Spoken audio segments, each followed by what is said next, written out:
We've all heard the phrase, it takes a village to raise a child. But the thing that we often forget is that it also takes one to support the mother.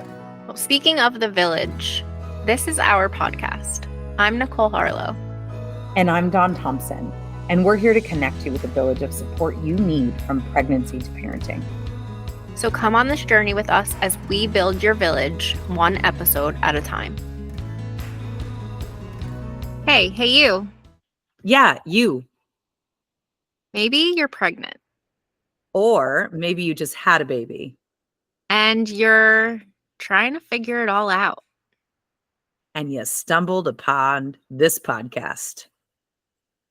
Well, we are here, speaking of the village, so that all the information that is totally surrounding you makes a little bit more sense.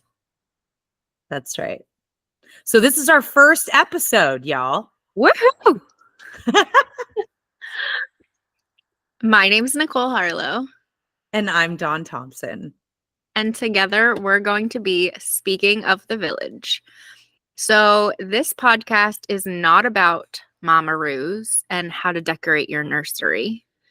This podcast is not about how to wear the best baby bump gown to hide all of your stretch marks or to bounce back after baby. But what this podcast is about is having the education, empowerment, and support surrounding you throughout the entire perinatal period. Well, and really understanding why the village is so important, right? Because that's been, you and I started this process in a crazy way, how it is that we are co-hosts today right now, but maybe that's a story for another day. But the common goal is that we wanted people to have more information, because far too often we're making decisions and we're processing and we're going through this thing called new parenthood all by ourselves. And I know it might not seem sometimes like you're by yourself, we're surrounded by people all the time, but a lot of the times the thing that is lacking is the sort of village mentality. There might be a lot of people in your circle, but are they really contributing to you having a better birth and postpartum experience? Yeah, or are they just there to hold the baby? Right. Right. Well, and I just, ultimately the fact that the name of this podcast was pretty organic. You had already had it down as a list, and I had just been a keynote speaker talking about this severe lack of the village and how here it was that we were just never meant to be this way, right? It was just never meant to be this way. We are naturally pack animals, right? Think of wolves if you want to, dogs, whatever. They are pack animals, and they are meant to surround each other and support each other. And we've completely lost the village in just a couple of generations. And I don't know about you, but my mom had a full-time job when I had my kids. Yeah, right? My grandmother was even working. Yeah, my mom worked. She was home with us, but she worked out of the house. And, even her birthing experience was C-sections. I think I was in that first shift where you saw more C-sections coming. I'll be 35 next week, or maybe as this is airing tomorrow. Right. And yeah, that was the first wave that we saw where technology had increased and the medicalization had increased. And that's, I think, where the start of the village began to decrease because of all the things, right? We didn't quote unquote need it anymore because we had hospitals and we had this medical team to support us, where I think it's coming full circle now. And we're realizing that it's so much more than that women need. Yeah. And I think too, I think that people are realizing it. I mean, listen, we're having this conversation. So I have 6 kids, right? My husband and I are 2, 2, and 2. So he had 2 and I had 2 when we got married. They were 4, 6, 7, and 8. and my husband had majority custody of his kids. And then we had several years later, after we were married, we had 2 more. So our oldest is now 31.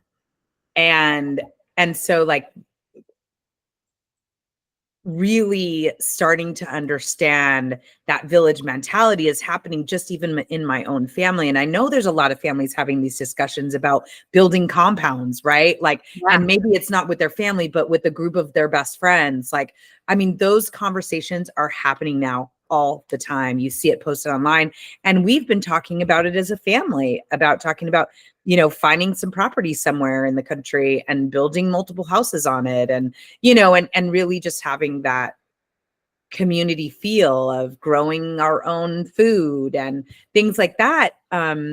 Just from an expense standpoint, sharing the expenses, sharing the work, like, you know, so when we talk about, it's easy to have that conversation, but we aren't starting the conversation with like, how should that look at the very front of things when you're having a baby, when you're starting that family? Yeah. And I mean, so a little bit opposite of the spectrum here. I'm a mother of 4 in very new terms. My youngest is 7 months. My oldest is 7 years old. So I'm in this thick of it. And just 7 years ago, I was blind to so much of what the village looked like, who it was that was included in the village. And, you know, Right. I was so afraid to give birth that I hired a doula only because I was like so afraid to physically give birth that I didn't even know what I would be like, you know, towards my 3rd trimester. And then what happened was I had a great birth, an empowered birth, because I had her as support. But then postpartum was a completely different story. And you'll hear that, I'm sure, through the episodes, bits and pieces. But that's what really, like, I lost myself. I was afraid to be alone. I was having intrusive thoughts. And this whole other part of parenthood that I wasn't worried about hit me like a Right. brick wall. And that's what kind of started my education around all these other professionals, all this other opportunity that mothers have to surround themselves in that birthing and postpartum period to now fast forward my last birth. I would say my last 2 births were beautiful home births with 7+ women surrounding me, supporting me, each doing exactly what their role was, into the postpartum period where I held boundaries and no one came into my house to hold the baby, but they came into my house bringing a nourishing meal, not just pizza, a nourishing meal to support my recovery. They came and helped, you know, vacuum the floor and cleaned up and played with my older children. They weren't just there to be there and to be catered to while while I had the baby. They weren't, with my last one, they weren't even allowed to hold them until like 20 days old. That was just, it was a boundary that I felt really important because this was going to be seemingly my last.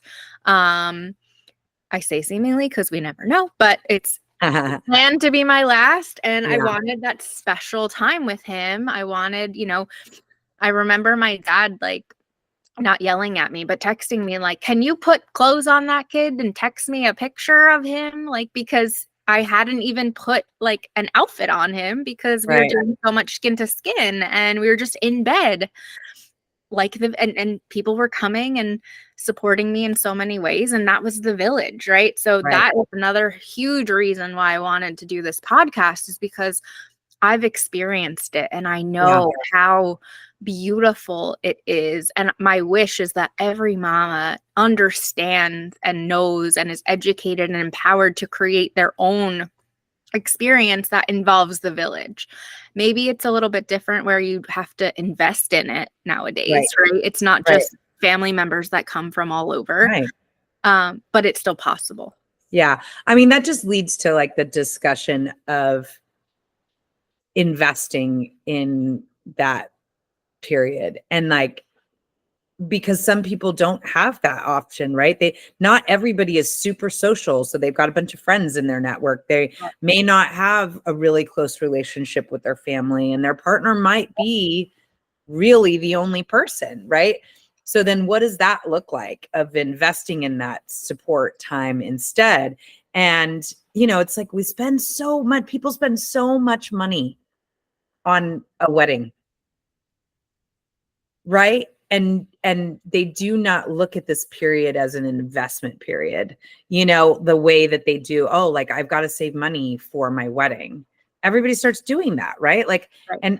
and the fact that we aren't thinking that way about arguably a significantly more important date than one's wedding. I personally think that. There might be some people who don't, but I think that that's another subject actually that we're going to talk about with Caitlin. So I don't want to go into too much with it, but I think for me, with my first birth 30 years ago, which just seems nuts. That seems nuts to me when I even saying that out of my mouth. But 30 years ago, when I had my first kid, I just did all the things, right? I went to the doctor that my insurance said was approved or covered by my insurance. I read the book that everybody was reading at the time, What to Expect When You're Expecting. I thought to myself, this is a normal physiological process. It happens every day. I'm going to go take the childbirth education class at the hospital. And then my obstetrician's going to tell me everything I need to know. I could not have been more wrong in any of those things, right? And I went running to the hospital. I know they told me to come at 511 or whatever, 5 minutes apart, and all of that, but that was far too early. Like, knowing that now, knowing my body, 5 minutes apart, I was 1 centimeter dilated, not even probably 2. Well, I was 2, but whatever. But then, they admitted me. And then, of course, I wasn't actually in labor fully, right? Like, I wasn't really in labor, and my labor actually slowed down and went to like 10 minutes apart instead of the 5 minutes apart. And What it does when your body's not feeling safe, and how do you feel safe in a hospital because of all the beeps and all the people and all the smells? yeah, I mean, oh my God, that's a whole nother subject. I love Ina May talks about that in her book. But anyways, the psychology of it is totally different. I didn't feel unsafe. In fact, in my mind, I was in the safest place, right? Because it was the hospital with a bunch of medical professionals. So I can't say that I didn't feel safe. But knowing now, after being a doula for 20 years, that I mean, it was just physiology. My body wasn't quite yet in labor. It was just in the beginning stages, which can take 2-3 days. Yeah. Right. But a hospital environment doesn't allow for that process. They need those beds emptied. And back when, in 30 years ago, it was even worse than it is today. I mean, if you didn't dilate within 12 hours, they were doing all the things. And that's what happened to me, right? They started doing all the things, and my baby supposedly went into distress. And then suddenly, conveniently during the lunch hour for my doctor's office, lunch hour, I had a C-section. Mm-hmm. And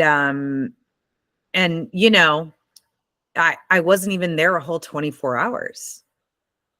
And so my body was really never even given the opportunity, but I didn't know that at the time. Right. Right at the time, they said, your baby's going into distress. Clearly, we need to react. We need to do something. And so we're going to take you back for a C-section. And of course, I'm like, oh my God, absolutely. Do the thing. Do whatever you got to do. But I was also that mom who told that story so many times. I told the story over and over again, right? It was so dramatic. I loved the drama. I almost died in childbirth. I love that, because part of it was like, well, first of all, I love the drama, but part of it also was that I wanted to have a reason for why my body didn't do what it was supposed to do. Right. And I want to speak to the listeners really quick, Dawn, because if you're listening and you're a new mom and you may have had an experience like this, or you're about to give birth and all you've heard are friends Yes. and family that have similar stories where they went to the hospital, things happened.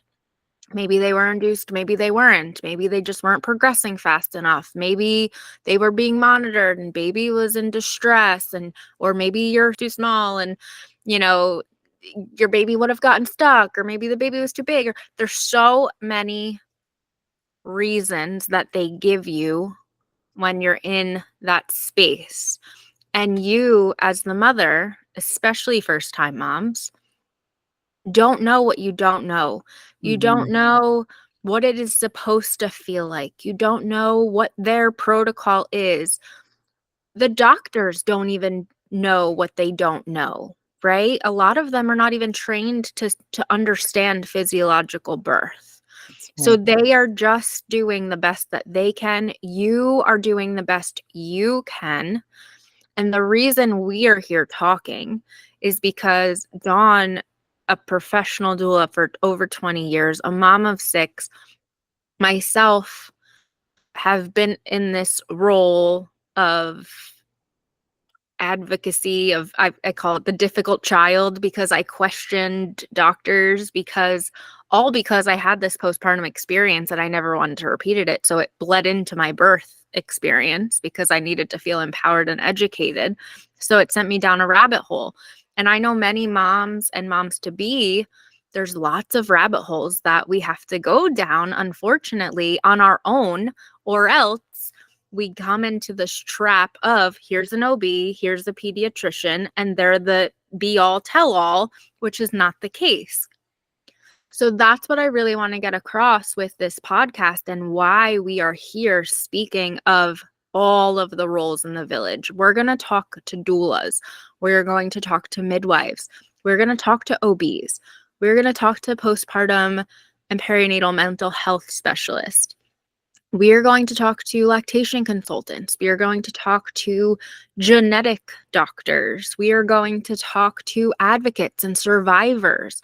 We are going to talk to body workers, chiropractors, pelvic floor therapists. We're going to talk to infant specialists like sleep consultants and feeding specialists. There's so many layers to motherhood.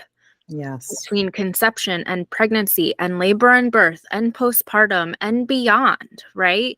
And there's a lot of resources out there, but if you're not looking for them or no one's telling you they exist, all you know is, hey, the OB's got my back and the pediatrician's got my back.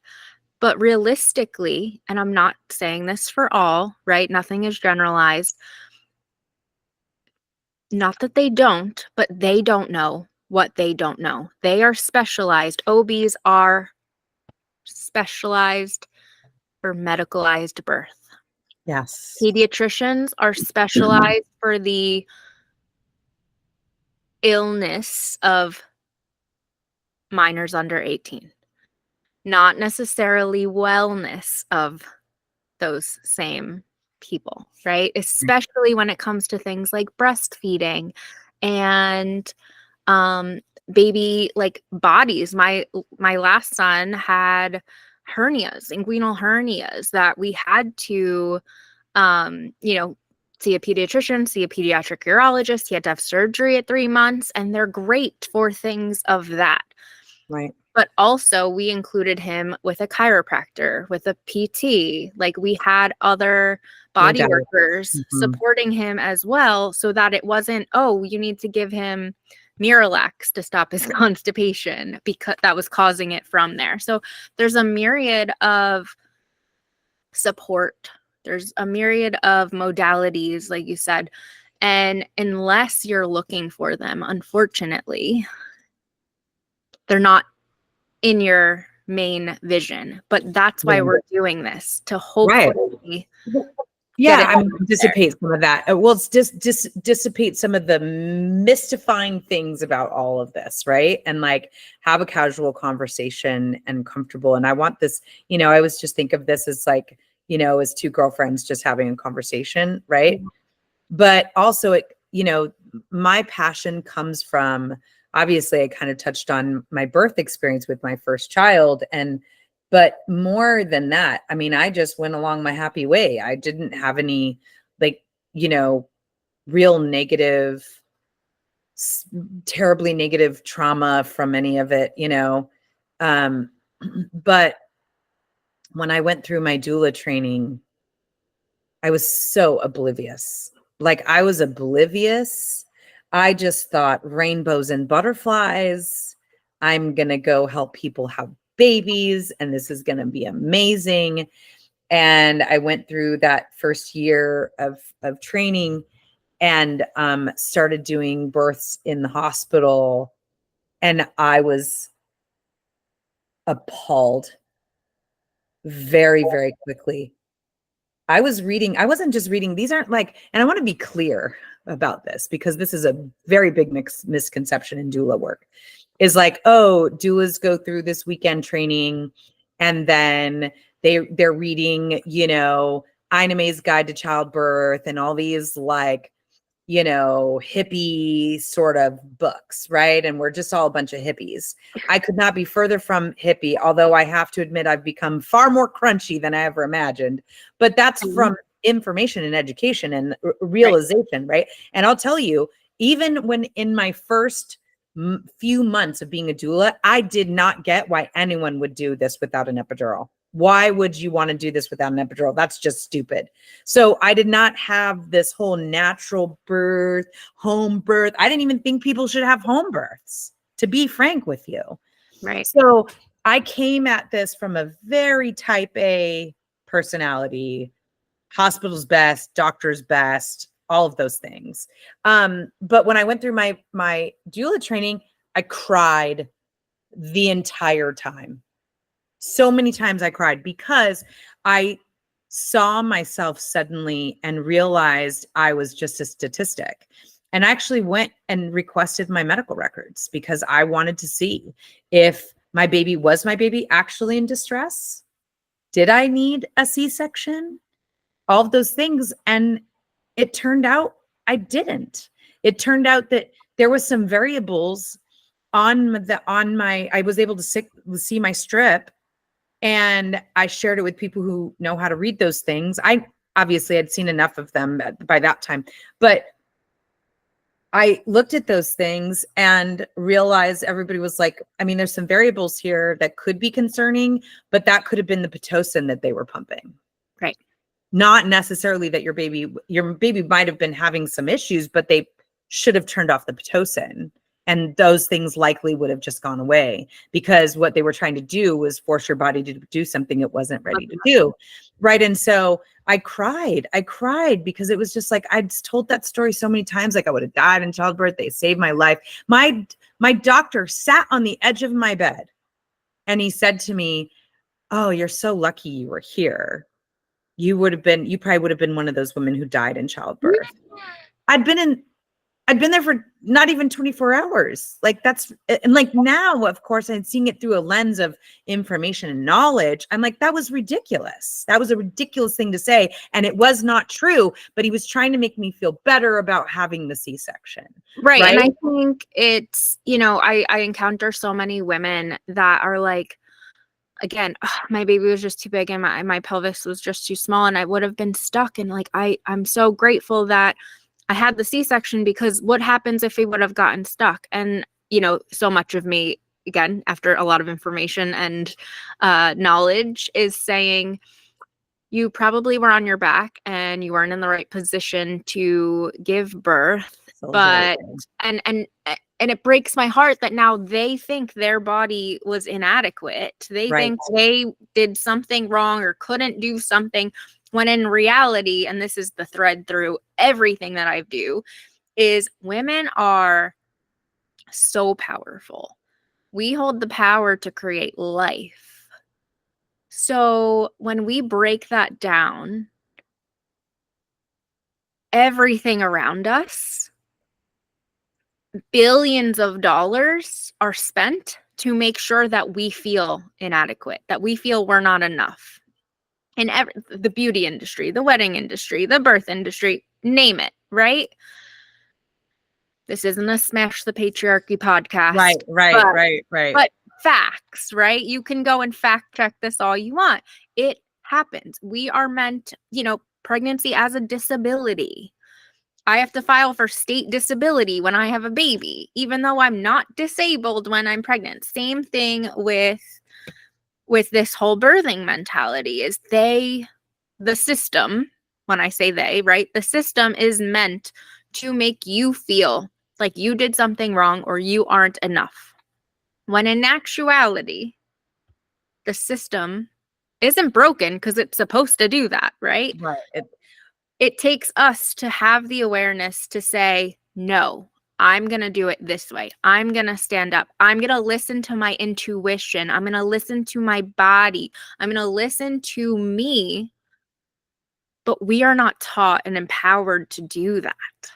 So many of us go down this road. And again, listeners, I see you.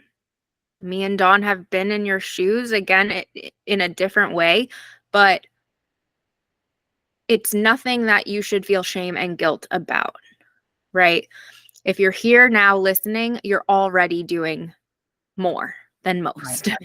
That's So right. I want you to, again, you can grieve the experience, you can process the experience however you may need to.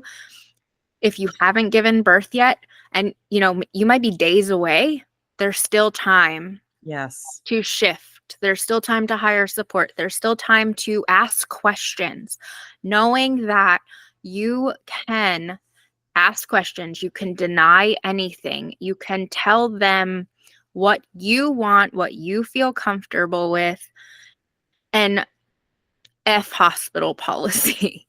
And again, I am not, if you knew me 8 years ago, if you knew me 10, 15 years ago, I didn't even want kids. I was worried about my career in college when, classmates were like, I want to be married with babies by 25. And we were like 21. And I'm like, what are you doing here if that's your goal? Because I just spent all this money in college to do something, right? Then, of course, 6 months after I graduated, I met my husband, and 3 months later we were married. And that is a whole other story. But, after 5 years or so, we started having babies, and I still was definitely not this person. Like I mentioned before, I was afraid to give birth. How was my body ever going to do that? I didn't know which the better avenue was because, again, my mom had 2 C-sections. My cousin had C-sections. Everyone I knew had C-sections. So I was like, that's probably easier than going into labor. But then the thought of them cutting me open, I had never had surgery before. That scared the shit out of me too. So I just let it happen how it happened. Again, I hired a doula at 17 weeks because I was just like, all right, you need to tell me all the things because I need to be prepared. I'm very type A. I'm a Virgo. I need all the information so I can start to process. And I did.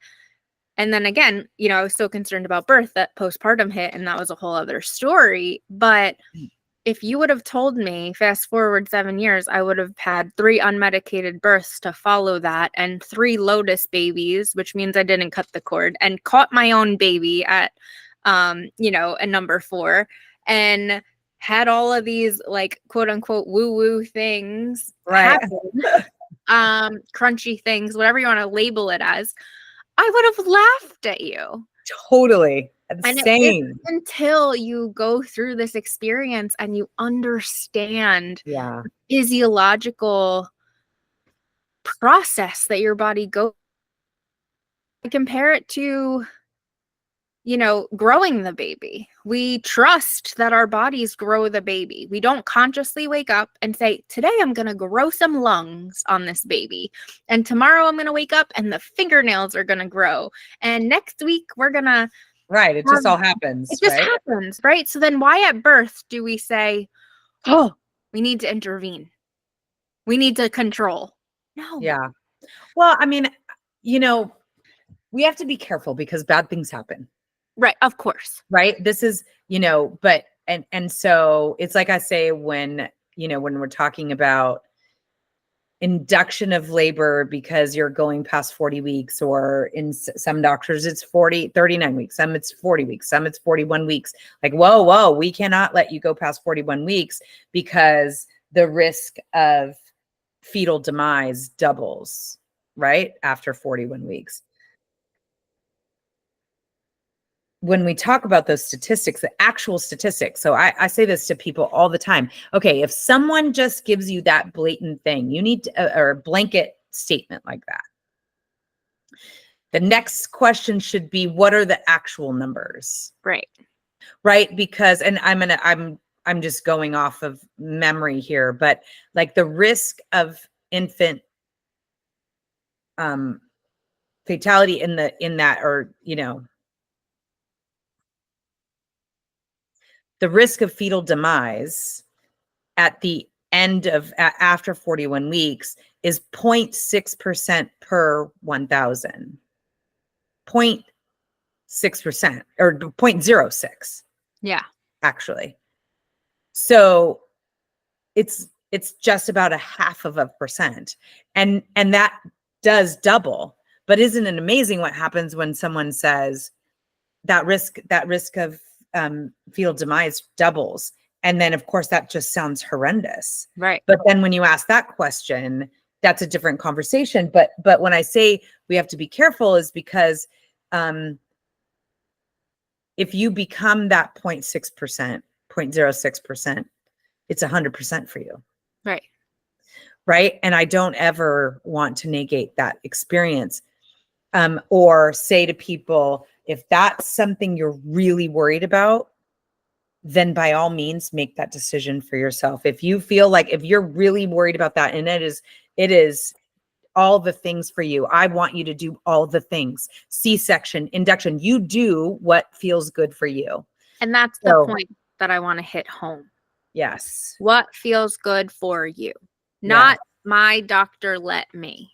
Yes. Oh my God. I hate the allow. Feels good for me. I have a dear friend who had a very traumatic first birth, went into labor, was put through the ringer, all the things, into a C-section, terrible postpartum. That's how we connected. She went through IVF, so she had to go through IVF for her second as well. She was so excited for a VBAC. She was so excited. She had a doula. She was ready for the VBAC. Then at the end, she was like, I'm not ready for a VBAC, and scheduled her C-section. She was 39 weeks. She scheduled it. She made the decision. Right. For herself. And she had a beautiful postpartum. Yeah. Because she felt empowered. That's right. And I was supporting her obviously through the whole thing. Like for her VBAC, I was giving her resources and this and that because that's what she wanted. Right. At the time. And then things changed. Right. And she was almost afraid to tell me. Oh. She did tell me, but she was like, I know you were so supportive. I'm like, listen.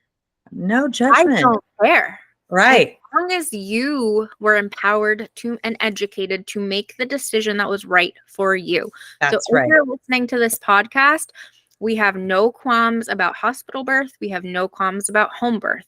You choose what is best for you. And what is best for you when you first get pregnant versus when you're in labor, right? Yeah. Like my sister had preeclampsia with her first. Right. And then, and that was, she was monitored day to day. It was a day-to-day thing.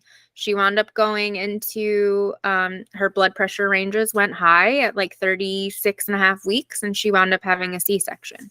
Right. Fast forward to my niece, who was just born in March.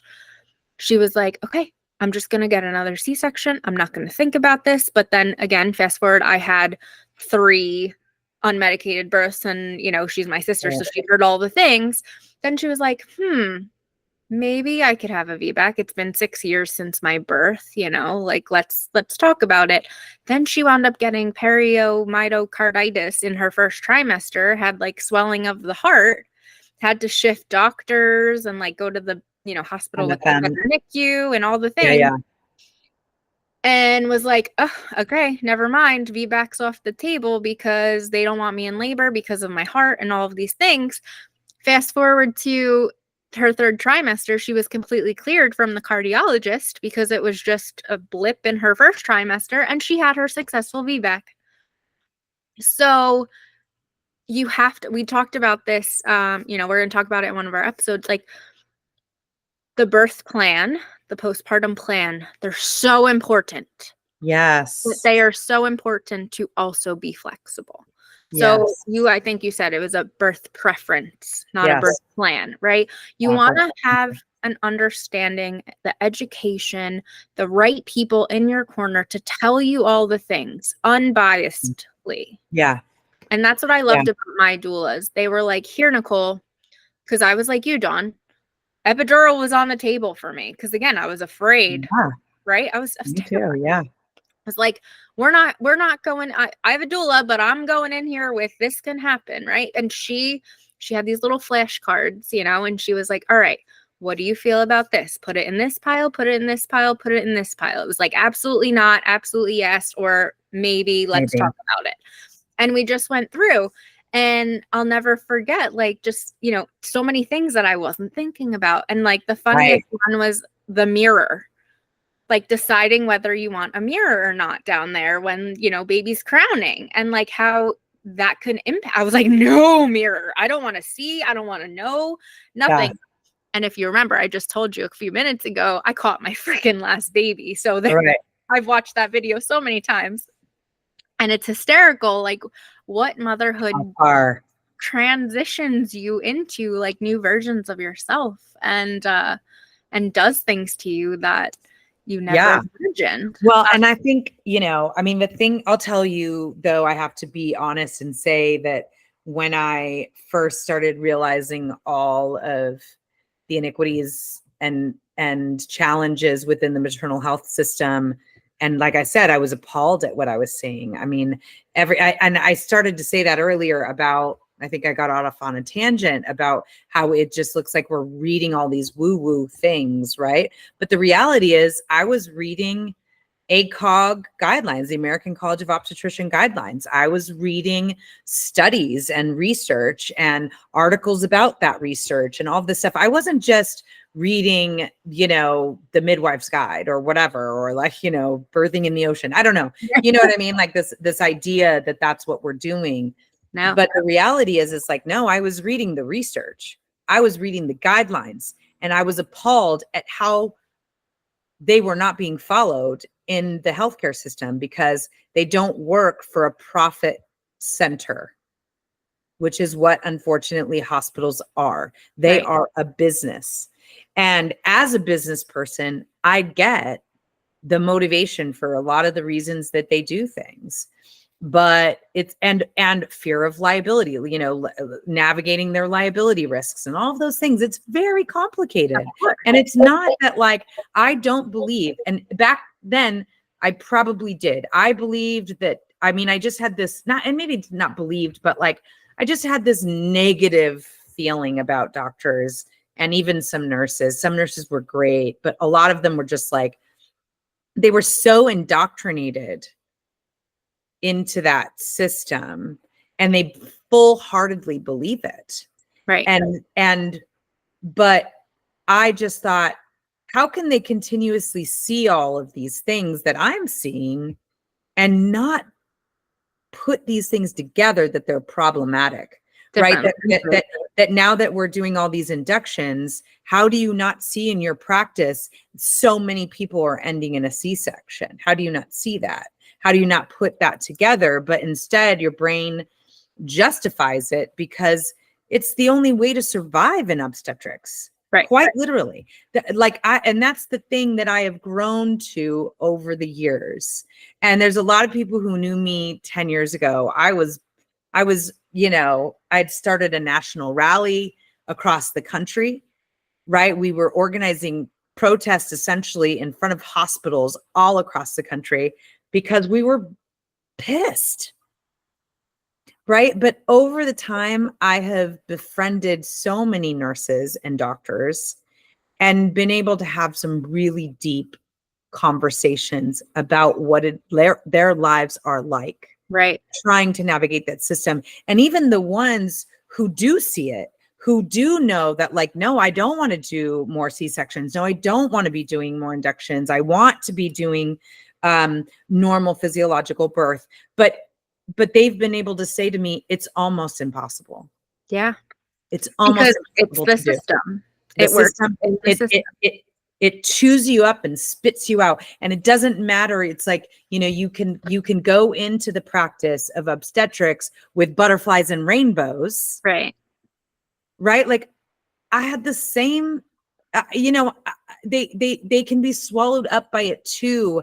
Yeah. And I think that they can easily lose themselves in it. And in order to survive it, you justify it.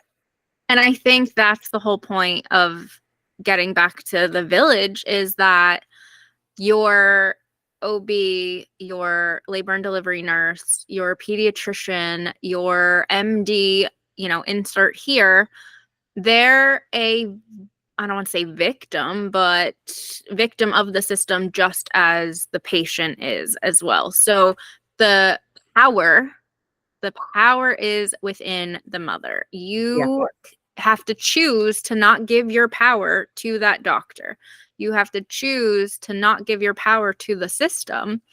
And that starts with awareness. That starts with education. That starts with preparedness. That starts with you knowing what you want, asking powerful questions, hiring and investing in the support that you need. And this goes beyond birth, right? Like I just mentioned, my son had inguinal hernias, which is in the groin, which I had no idea until it happened to me. But basically, his intestine was falling into his ball sack. And for a little newborn baby, that's really painful. And it looked terrible. It was like his whole side was bulging. And,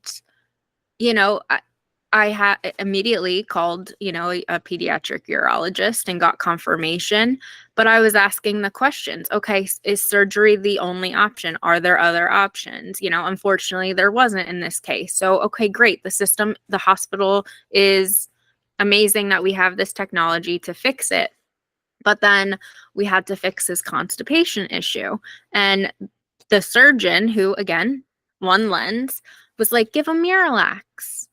And I was like, I'm not giving my 3-week-old baby Miralax. I'm sorry. For me, I knew, okay, a chiropractor can most likely fix this constipation issue, even if it's something that he has to do weekly or whatever. It will be better than giving the 3-week-old Miralax. I asked the doctor. She was, fine. Oh, yeah, sure. Didn't even know that was a thing. And I didn't go after her like, oh, well, you should know this other, resource and this and that. Like, I just say, okay, great. Thank you for your information. And then I took it back to people that I knew. I was like, hey, do you think I could go see a chiropractor and this would help? Yes. Went and saw a chiropractor and he was great for weeks. And we fixed his constipation issue. That was baby number 4. If I would have had it with baby number 1, would I have done the same? Probably not. Right? Probably not.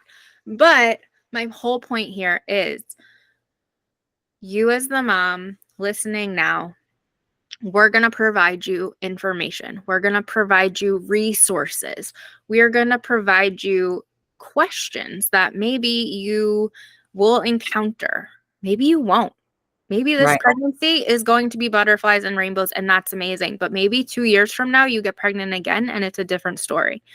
So that is the goal here, is to just give you information, give you things to think about, give you things to research on your own. I cannot stress enough your power of information that you gather and using your intuition to make the decisions that are right for you, because then you will never have that guilt, have that shame, have that trauma of, oh my gosh, I should have, right?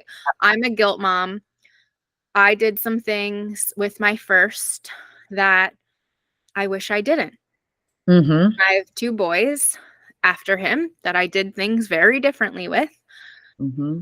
And I live with that, but also know that I only knew what I knew back then. Yeah. Right. And if it wasn't for all of the things that happened to me in postpartum, I wouldn't have gone down this route. I would have just Right. been the corporate climbing career woman with a baby in daycare that I was when I had him. And there's no shame in that. Right. Yeah. I want to be clear. Like that's, But there's sometimes different it things for different takes people. something, something to happen to bring the awareness in, to Yeah. bring education in. So Yeah. I just want to make sure though, that we're not like the thing that I don't want to do, or the thing that we're here to do is not scare you, but activate you. right. Right. That's always the goal. I say that a lot in on my TikTok channel. I'm not telling you this to scare you, but to activate you, because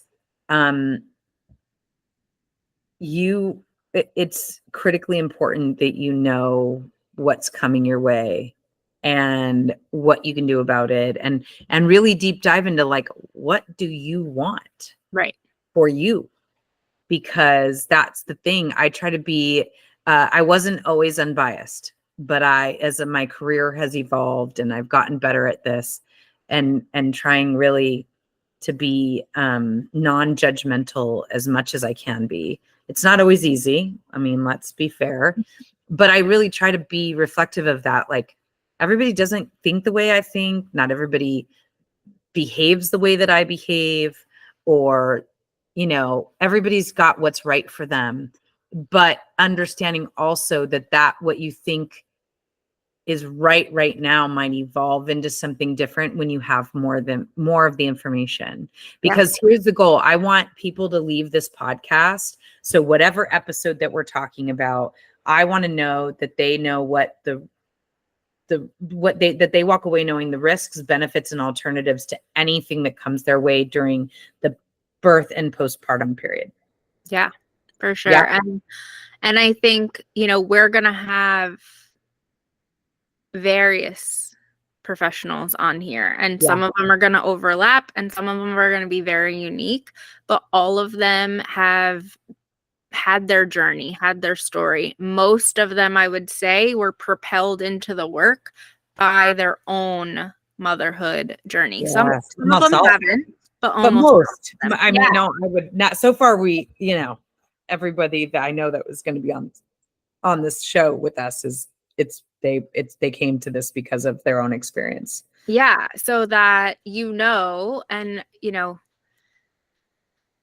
it may be you one day too, right? Like a new mom that you're listening right now and you are like, oh man, I had this horrific experience and I want to help other mothers, right? That was me 7 years ago. Me too. It wasn't about birth, it was about postpartum. Like, why didn't anyone tell me these risk factors? Why didn't anyone tell me that my personality type was like all the red flags, Yeah. that I would have prepared a little bit more, or just knew when it happened that, this isn't gonna, you're not gonna go into psychosis and do anything crazy. But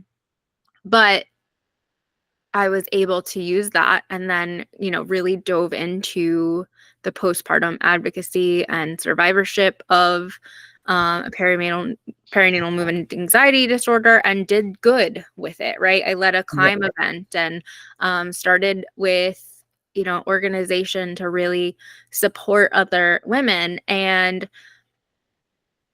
it's not everyone's journey, right? But most, like I said, most doulas, most postpartum mental health therapists, all of those professionals, it's a labor of love, right? So these women who we're talking to, these resources that we're connecting you with, they can empathize with you. They understand. Well, and I think about like my own journey. I went from,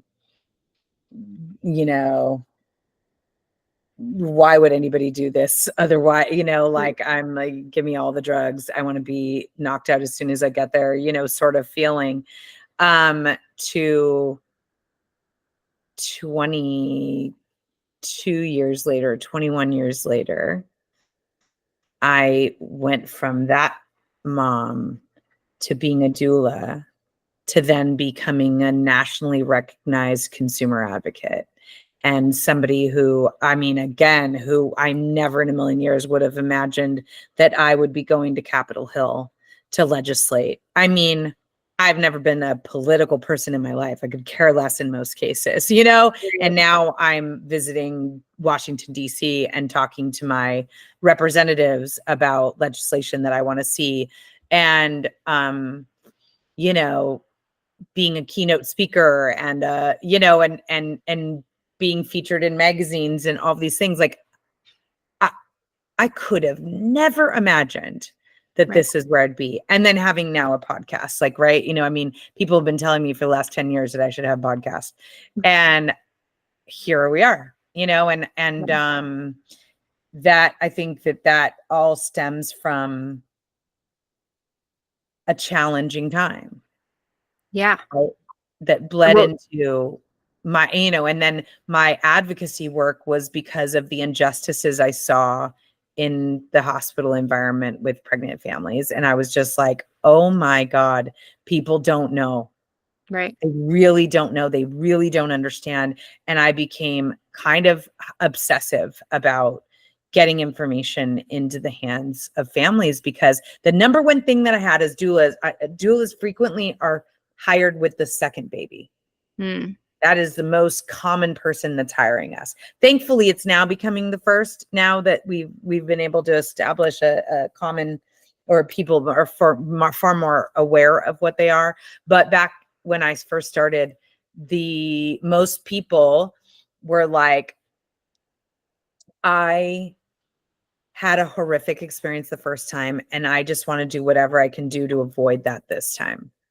Right. And so that mindset was a big deal, you know, because the things that they said would be like to me all the time is, if I would have done this, I wouldn't have done that. And that was the most common thread in those people's comments.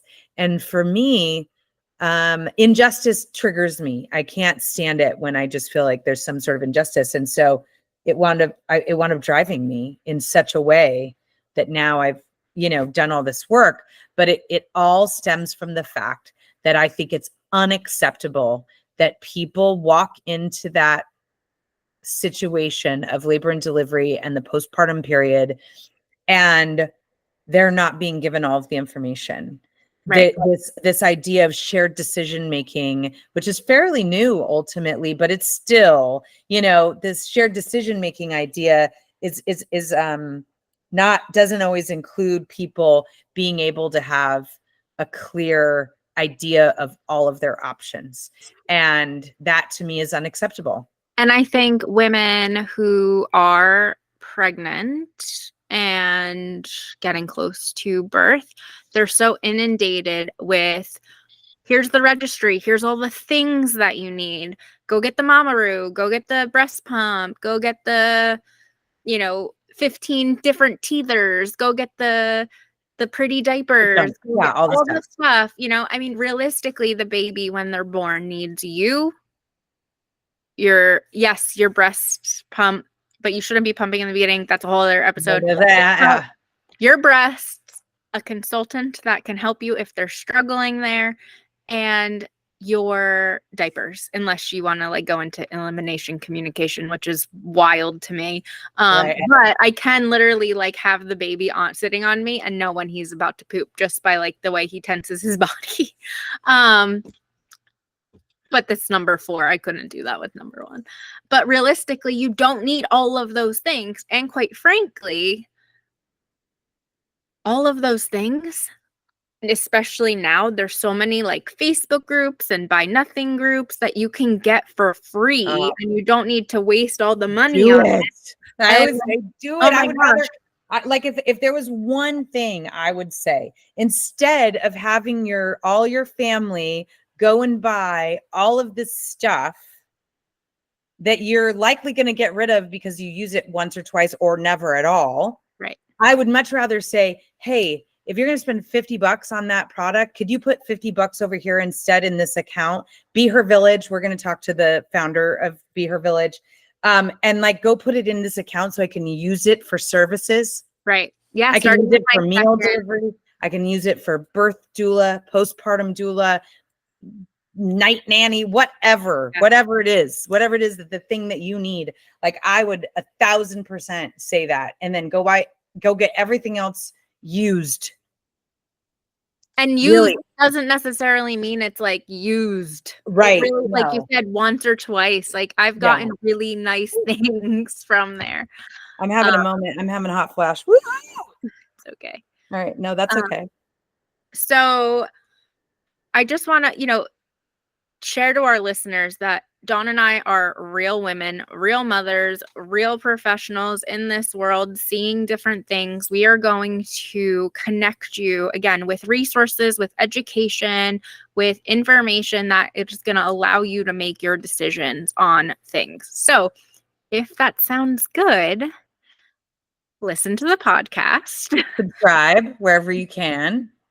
The show notes will have all the links to our guests, where you could find them, resources that they offer, books, other courses or templates that you can use, and realistically just starting to build your village, right? Speaking of the village, that's right. Here it is. If you don't have that family support, if you don't have even the funds, right? We're going to definitely talk about how to be a consumer in the birth world, investing in the right things. But if you don't have the funds, I will tell you, there are so many perinatal professionals that will barter, that will, do other things to support you.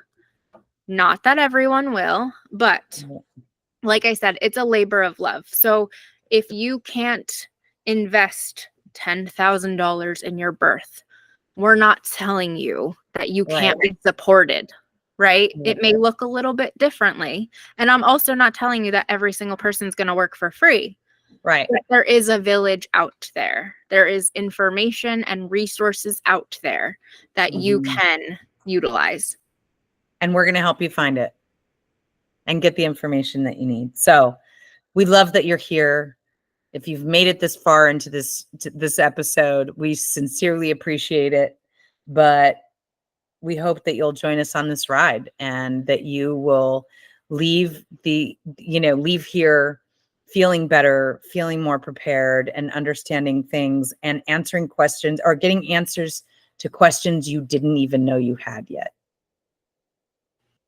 Yeah. So thank you so much for being on this journey with us, and we hope to talk to you soon. Hey, thanks for joining us on Speaking of the Village. If you love today's episode, make sure to hit subscribe and share it with a friend. And remember, you're not alone. We're here, we're listening, and we're all in this together, because in our village, no mom walks alone.